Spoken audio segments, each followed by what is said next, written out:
اور غریب لوگ جو بیچارے صبح کی کھاتے ہیں تو شام کی نہیں ہوتی، شام کی کھاتے ہیں تو صبح کی نہیں ہوتی، رزق حلال کماتے کماتے سسک سسک کے مر جاتے ہیں، اللہ ان کو بلائے گا، کہے گا میں نے تمہیں دنیا میں تنگی میں رکھا، اس لیے نہیں کہ تم میری نظروں میں گرے ہوئے تھے، اس لیے کہ آج تمہیں یہ عزت دے رہا ہوں۔ جاؤ اپنے نبی دینا۔ کیا شان ہے، کیا شان ہے۔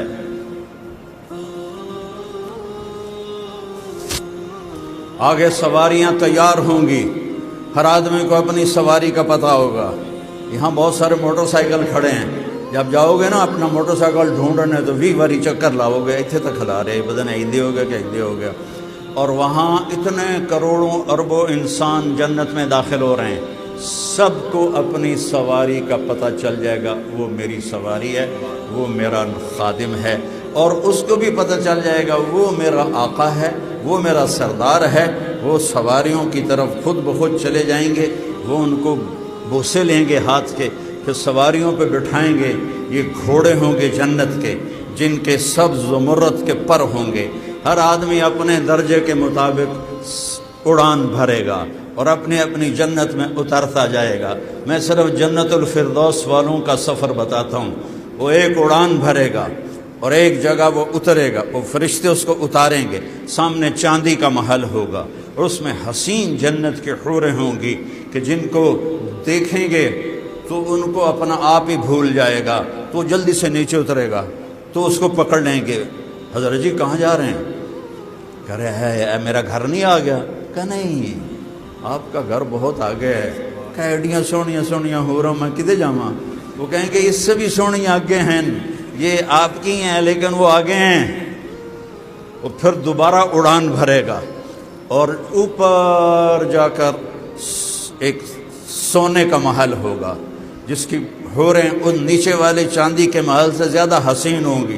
وہ پھر چھلانگ لگانے لگے گا، بندہ کالا جو آیا، وہ پھر اس کو پکڑ لیں گے۔ حضرت جی تھوڑا جا انتظار کرو، تھوڑا جا کالے کیوں پائے گئے ہو؟ کہ یار مینو ہے دوبارہ کتنے لبنی ہیں، مینو لان دے ہو۔ وہ کہیں گے اس سے بھی اعلیٰ ہیں آپ کی، یہ تو درمیان کا اسٹیشن ہے آپ کا۔ تو پھر وہ بڑا کہے گا پتہ نہیں لبنی میں ان کے نہیں، تو پھر وہ سوار کرا کے جو اڑان بھریں گے تو جنت الفردوس کے دروازے پر اتاریں گے، اور آگے سرخ یاقوت کا محل ہوگا، اور دروازے پر اس کی دنیا کی مومن بیوی اس کا استقبال کے لیے کھڑی ہوگی۔ یہ دونوں آپس میں معانقہ کریں گے تو وہ کہے گی انت حبی و انا حبک، آپ میرے محبوب ہیں، میں آپ کی محبوبہ ہوں۔ انا راضیہ فلا اسخط، انا الخالدہ فلا اموت ابدا، اب مجھے موت نہیں آئے گی، میں آپ کو چھوڑ کے کبھی نہیں جاؤں گی، نہ آپ کو موت آئے گی، آپ بھی مجھے چھوڑ کے کبھی نہیں آئیں گی۔ انا الراضیہ فلا اسخط ابدا، اب میری آپ کی کبھی لڑائی نہیں ہوگی، نہ آپ مجھ سے لڑیں گے نہ میں آپ سے لڑوں گی، ہمیشہ خوشیوں کی زندگی ہوگی۔ انا الناعم فلا ابأس ابدا، میں ہمیشہ جوان رہوں گی، کبھی بھی مجھ پر بڑھاپا نہیں آئے گا، نہ آپ پہ آئے گا، ہم ہمیشہ جوان رہیں گے۔ انا المقیمۃ فلا ارحل ابدا، دنیا میں تو میں کہتی تھی اے سانب اپنے پوتر تے میں پیکے جاندی پئیاں، تو اتھے پیکا ہے ہی کوئی نہیں،